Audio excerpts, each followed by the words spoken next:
The 6th International Conference on Family Planning, or ICFP, will take place in Thailand in 2021.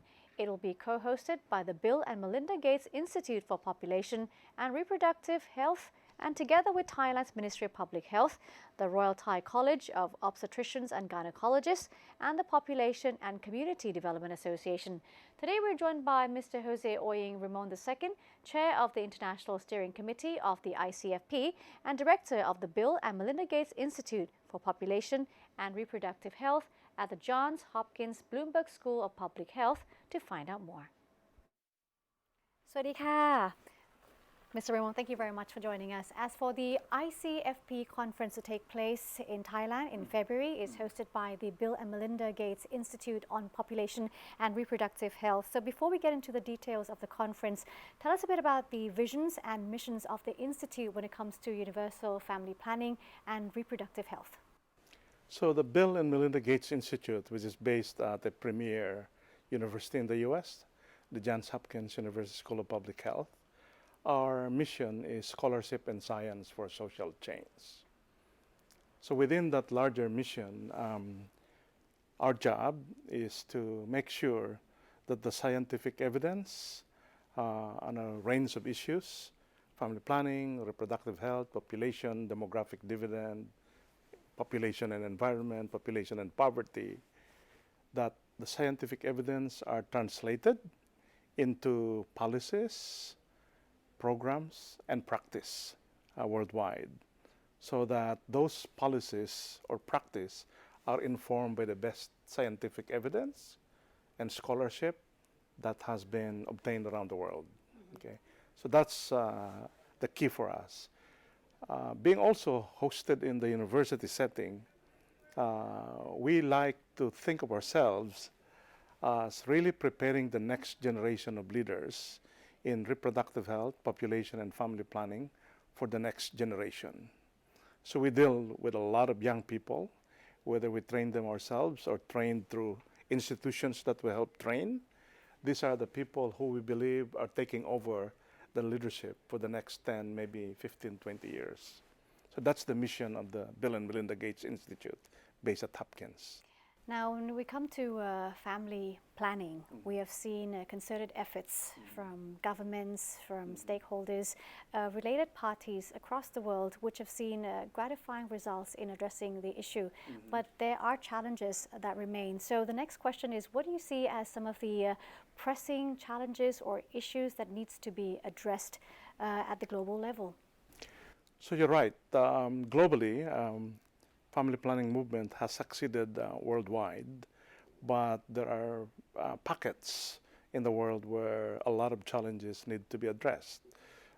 Principally, many parts of Africa, parts of Asia, and other parts of the world. Okay, so what we try to do is learn from the experience of the countries that have already been advancing, that have already been successful, and let the other countries see what they could adopt in the context of their own cultural realities and the context of their own needs. Okay. So that's why we have conferences like this, so that people, can learn from each other. The parliamentarians, the ministers, the researchers, the practitioners, they all come together and learn from each other. So what are those remaining issues? It depends on where you're coming from. It depends on the region, it depends on the country. But here are some of the three areas. One is political commitment. We believe that where there is political commitment, it's always followed by success. And that has to be political commitment in the sense, that the government takes them up at the highest levels of policy making, provide them the money and the resources, human resources, intellectual resources, to be able to apply them in their own context. So that's one area. The other area in many parts of the world is the demand creation part of it, where the preference for high fertility is still there. So you have to develop really culturally sensitive, brilliant, creative demand generation campaign to begin educating people on the benefits of family planning in their own context, not because the government, is leading it or imposing it in their own personal context. And the third area that is important is where the countries are still on the fence, then you need a vigorous advocacy movement to be able to address the needs of the politicians to make the kind of decisions that would be ultimately for the good, of their country. So the secret sauce, I would say, is how you build together the service component, the demand component, and the advocacy in a way that makes that hangs together. Now, coming to the conference, ICFP 2021 Yes. will be held in Pattaya, in Thailand. It's an important conference, as you mentioned. First off, why did you choose Thailand? And secondly, how will this event coming up in the next 2 years will help contribute to meet the new set of challenges in family planning and reproductive health? So we did look at all the alternatives we have, and we considered, I think, 6 to 7 countries. It's always the case that we look for a country to co-host the conference. So in the past, it's always co-hosted by, it will continue to be like that. So we considered about 6 to 7 countries. We visited all of them. We talked, with the relevant decision makers. And at the end of the day, after our due diligence, in terms of studying the different options, the results of our discussions with the decision makers, we picked Thailand. And let me tell you why, okay? So first, it's not just that the hospitality of the Thai people that is very well known. If we do it in Thailand, we are almost guaranteed that a lot of people would like to come because it is in Thailand, number one.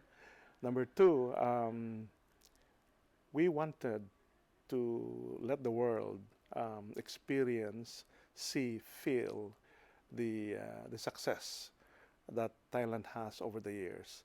See, sometimes you forget that your country has been successful because it happened long ago, right? But in fact, the family planning has become a social norm here. 80%, close to 80% of your eligible population is practicing modern methods of contraception. That's one of the highest in the world. So maybe you just take it for granted because it's already a social norm. So the question is, what is it that the rest of the world can learn, can borrow from the case of Thailand that would be appropriate for them?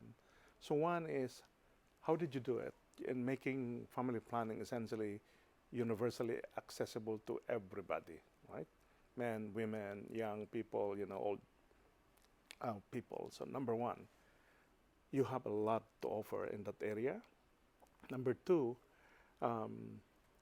you have a distinguished record on how you were able to first, to harness the benefits of demographic dividend as a result of the fall in fertility, where there's a huge bulge of working population supporting a smaller portion of dependents, right? In the beginning, you have called it the first demographic dividend, which probably helped a lot in the boosting, of the economy of Thailand. But not only that, there is a second demographic dividend that we can learn from you in terms of where you're trying to address policies there now.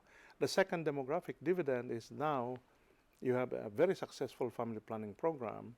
Your total fertility is below replacement, right? Now the question is, most older people have already accumulated wealth, right?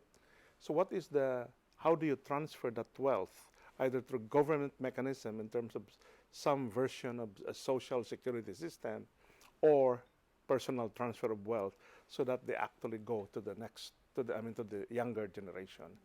So Thailand is in that space right now, and you can help, the rest of the world think, how that may be addressed for them, in the future.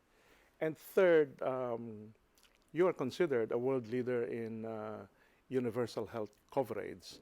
In fact, I was in Nairobi last week, and I found out that the Thai government the Thai aid, so to speak, through the Ministry of Foreign Affairs, is already helping the government of Kenya, in terms of how to develop their own universal health coverage.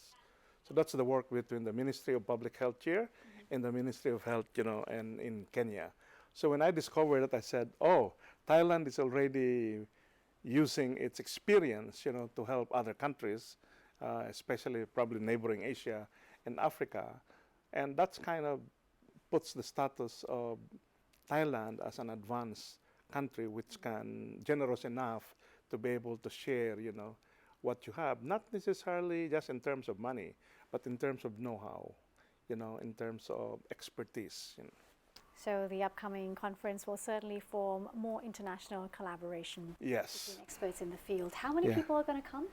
We expect about 5,000 people from over 120 countries to come, with probably about 1,000 of them young people. All right, Mr. Raymond, thank you very much for joining us today. Thank you for having me. สวัสดีค่ะ